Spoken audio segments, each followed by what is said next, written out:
Hi, magic ഫിംഗേഴ്സിൻ്റെ ഒരു പുതിയ വീഡിയോയിലേക്ക് എല്ലാവർക്കും സ്വാഗതം. ഇനി നമ്മൾ ഉണ്ടാക്കിയെടുക്കാൻ പോകുന്നത് നല്ല ടേസ്റ്റി ആയിട്ടുള്ള ഒരു ചിക്കൻ ഫ്രൈ ആണ്. നല്ല തട്ടുകട രീതിയിൽ ഉണ്ടാക്കിയെടുത്തിട്ടുള്ള ഒരു അടിപൊളി ചിക്കൻ ഫ്രൈ ആണിത്. ഇതിനാവശ്യമായിട്ട് നമുക്ക് വളരെ കുറച്ച് ഇൻഗ്രീഡിയൻസ് മാത്രം മതി. കുറച്ച് ഇൻഗ്രീഡിയൻസ് കൊണ്ട് കുറച്ച് സമയത്തിൻ്റെ ഉള്ളിൽ നമുക്ക് പെട്ടെന്ന് തന്നെ ചെയ്തെടുക്കാൻ പറ്റുന്ന ഒരു അടിപൊളി ചിക്കൻ ഫ്രൈ ആണിത്. എന്നൊക്കെയാണ് ഇതിൻ്റെ ഇൻഗ്രീഡിയൻസ് നോക്കാം. ചിക്കൻ ലെഗ് എടുത്തിട്ടുണ്ട്, പച്ചമുളക്, കറിവേപ്പില, പിന്നെ വെളുത്തുള്ളി എടുത്തിട്ടുണ്ട്, ഒരു കഷ്ണം ഇഞ്ചി എടുത്തിട്ടുണ്ട്, പിന്നെ ചെറുനാരങ്ങ, കോൺഫ്ലവറിൻ്റെ പൊടി എടുത്തിട്ടുണ്ട് 2 ടീസ്പൂൺ, പിന്നെ ഉപ്പ്, പെരുംജീരകം, മഞ്ഞൾപ്പൊടി, ഗരം മസാല, മുളക് പൊടി. ഇത്രയാണ് നമുക്ക് ഈ ചിക്കൻ ഫ്രൈ ഉണ്ടാക്കാൻ വേണ്ടിയിട്ട് ആവശ്യമുള്ള ഇൻഗ്രീഡിയൻസ്.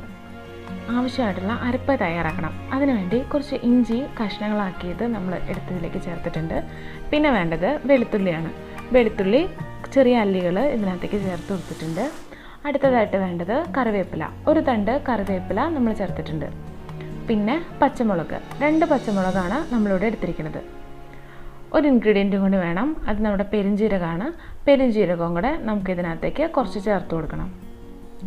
ഇനി ഇത്രയും ഇൻഗ്രീഡിയൻസ് ആണ് നമുക്ക് ചേർക്കേണ്ടത്. ഇതെല്ലാം കൂടെ അരച്ച് നല്ലൊരു പേസ്റ്റാക്കി നമ്മളിവിടെ എടുത്തിട്ടുണ്ട്. ഇനി നമുക്ക് നമ്മുടെ ചിക്കനിലേക്ക് നമ്മളിപ്പോൾ തയ്യാറാക്കി വെച്ചിരിക്കുന്ന ഈ അരപ്പ് ചേർത്ത് കൊടുക്കണം. ഇതിനകത്ത് നമ്മുടെ ഇഞ്ചിയുണ്ട്, വെളുത്തുള്ളി, കറിവേപ്പില, പച്ചമുളക്, പെരുംജീരകം, ഇതെല്ലാം കൂടെ നമ്മൾ അരച്ചെടുത്ത് കഴിഞ്ഞപ്പോൾ ഒരു 2.5 ടീസ്പൂണാണ് വന്നിരിക്കുന്നത്. അപ്പോൾ 2 ചിക്കൻ ലെഗിന് ഒരു 2.5 ടീസ്പൂൺ ഈ അരപ്പ് എന്നുള്ള രീതിയിൽ നമ്മൾ എടുത്തിട്ടുണ്ടെങ്കിൽ കൃത്യ അളവായിരിക്കും. ഏകദേശം നമ്മൾ എടുക്കുന്ന ചിക്കൻ്റെ അളവിനനുസരിച്ചിട്ട് ഈ അളവിൽ വ്യത്യാസം വരുത്താം. ഇപ്പോൾ 2 ലെഗിന് ഒരു 2.5 സ്പൂൺ അരപ്പുണ്ടെങ്കിൽ അത് ധാരാളമാണ്. പിന്നെ നമുക്ക് വേണ്ടത് മുളക് പൊടിയാണ്. ഇത് മുളക് പൊടിയും പിരിയൻ മുളക് പൊടിയും, അതായത് കാശ്മീരി മുളക് പൊടിയും കൂടെ മിക്സ് ചെയ്തിട്ടാണ് നമ്മൾ എടുത്തിരിക്കുന്നത്. ഒരു 2 ടീസ്പൂൺ തന്നെയാണ് എടുത്തിരിക്കുന്നത്. പിന്നെ അടുത്തതായിട്ട് വേണ്ടത് നമ്മുടെ ഗരം മസാലയാണ്. നമ്മുടെ വീട്ടിലുണ്ടാക്കുന്ന ഗരം മസാല ആയാലും നമ്മൾ വാങ്ങിക്കുന്ന ഗരം മസാല റെഡിമെയ്ഡ് വാങ്ങിക്കുന്നതാണേലും കുറച്ച് ചേർത്ത് കൊടുത്താൽ കൂടുതൽ ടേസ്റ്റിയാണ്. പിന്നെ നമുക്ക് വേണ്ടത് മഞ്ഞൾപ്പൊടി.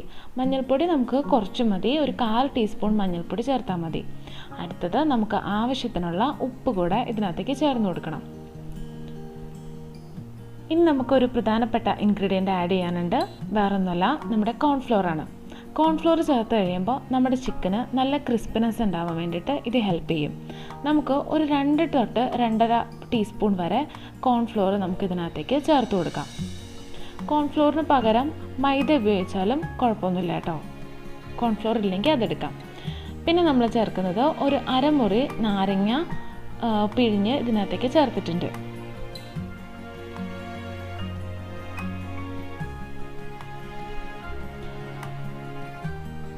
ഇത്രയാണ് നമ്മുടെ ചിക്കൻ ലെഗിലേക്ക് വേണ്ടിയിട്ടുള്ള അരപ്പ്. ഇനി നമുക്ക് ഇതെല്ലാം കൂടെ ഈ ചിക്കനിലേക്ക് നന്നായിട്ട് തേച്ച് പിടിപ്പിക്കണം. നമ്മുടെ ഇൻഗ്രീഡിയൻസ് ഓരോന്നും ഇതിലേക്ക് നല്ല മിക്സ് ചെയ്തിട്ട് നന്നായി ചേർത്ത് പിടിപ്പിച്ച് കഴിഞ്ഞിട്ട് നമ്മളിത് റെസ്റ്റ് ചെയ്യാൻ വെക്കും. അപ്പോൾ ഇങ്ങനെ നന്നായിട്ട് തേച്ച് പിടിപ്പിച്ച് കഴിയുമ്പോൾ ഇതിനകത്തേക്ക് ഈ അരപ്പെല്ലാം ഈ ചിക്കൻ്റെ ഉള്ളിലേക്കും കൂടെ പിടിക്കും. അങ്ങനെ ചെയ്യാൻ വേണ്ടിയിട്ടാണ് നമ്മളിത് റെസ്റ്റ് ചെയ്യാൻ വേണ്ടിയിട്ട് വെക്കുന്നത്. അപ്പോൾ നമ്മൾ ഈ ചിക്കൻ ലെഗിലേക്ക് ഇതെല്ലാം കൂടെ ചേർത്തിട്ട് എടുത്തു വെച്ചിട്ടുണ്ട്. ആ കാശ്മീരി മുളക് പൊടി കൊണ്ടാണ് ആ കളർ അത്രയും ഭംഗിയായിട്ട് വരുന്നത്. അപ്പോൾ നിങ്ങളും അത് ചേർത്ത് കൊടുക്കണം കേട്ടോ. എന്നിട്ട് നമുക്ക് ഒരു 30 മിനിറ്റ് അതങ്ങനെ തന്നെ റെസ്റ്റ് ചെയ്യാൻ വെക്കാം. മിനിമം ഒരു 30 മിനിറ്റ് വെക്കണം. നെക്സ്റ്റ് നമ്മളിതിനെ ഫ്രൈ ചെയ്തെടുക്കാൻ പോവുകയാണ്. ഫ്രൈ ചെയ്യാൻ വേണ്ടിയിട്ട് വെളിച്ചെണ്ണയാണ് നമ്മൾ ഉപയോഗിച്ചിരിക്കുന്നത്. വെളിച്ചെണ്ണയിൽ ചെയ്യുമ്പോൾ ഒരു പ്രത്യേക ടേസ്റ്റാണ്. വെളിച്ചെണ്ണ തന്നെ എടുക്കാൻ പരമാവധി ശ്രദ്ധിക്കണം കേട്ടോ. എണ്ണ നല്ലതുപോലെ ചൂടാവണം. നന്നായിട്ട് ചൂടായില്ലെങ്കിൽ ഈ ചിക്കൻ്റെ ടേസ്റ്റ് തന്നെ മാറിപ്പോവും. അതുകൊണ്ട് നന്നായിട്ട് തിളച്ച് തുടങ്ങിയതിന് ശേഷം മാത്രം നമുക്കതിനകത്തേക്ക് ചിക്കൻ്റെ ലെഗ് ചേർത്ത് കൊടുക്കാം.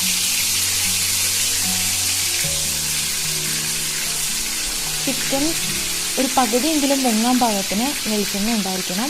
എങ്കിൽ മാത്രമേ നമുക്ക് ഇതിൻ്റെ കംപ്ലീറ്റ് ആയിട്ടുള്ള ടേസ്റ്റ് കിട്ടുള്ളൂ. ഈ എണ്ണയിലേക്ക് കുറച്ച് കറിവേപ്പില നമ്മൾ ചേർത്ത് കൊടുത്തിട്ടുണ്ട്. അതുപോലെ തന്നെ പച്ചമുളകും കൂടെ നമ്മൾ ഈ എണ്ണയിലേക്ക് ചേർത്ത് കൊടുക്കണം.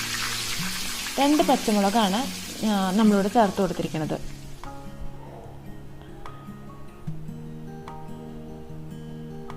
ഇനി നമ്മുടെ ചിക്കൻ ഒരു 15 മിനിറ്റ് ഈ എണ്ണയിൽ കിടന്ന് നന്നായിട്ടൊന്ന് വെന്ത് വരണം.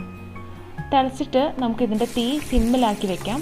അപ്പോഴത്തേക്കും അത് നന്നായിട്ട് അതിൻ്റെ ഉൾഭാഗവും ഒക്കെ വെന്തോളും. നമ്മൾ തീ സിമ്മിൽ വെച്ച് കഴിയുമ്പോൾ പിന്നെ കരിഞ്ഞു പോവും, അങ്ങനത്തെ പേടിയൊന്നും വേണ്ട. സിമ്മിലാക്കി വയ്ക്കാൻ പ്രത്യേകം ശ്രദ്ധിച്ചാൽ മാത്രം മതി. നിങ്ങൾ കിച്ചണിൽ നിൽക്കുമ്പോൾ ഈ ഒരു സമയമാകുമ്പോഴേക്കൊക്കെ നല്ല ചിക്കൻ്റെ നല്ല സ്മെല്ലൊക്കെ വന്നു തുടങ്ങും കേട്ടോ. കുറച്ച് നേരം കഴിഞ്ഞ് കഴിയുമ്പം ഒരു 10 മിനിറ്റ് 15 മിനിറ്റൊക്കെ ആയി കഴിയുമ്പോൾ നമുക്കിതിൻ്റെ സൈഡൊന്ന് മറച്ചിടണം.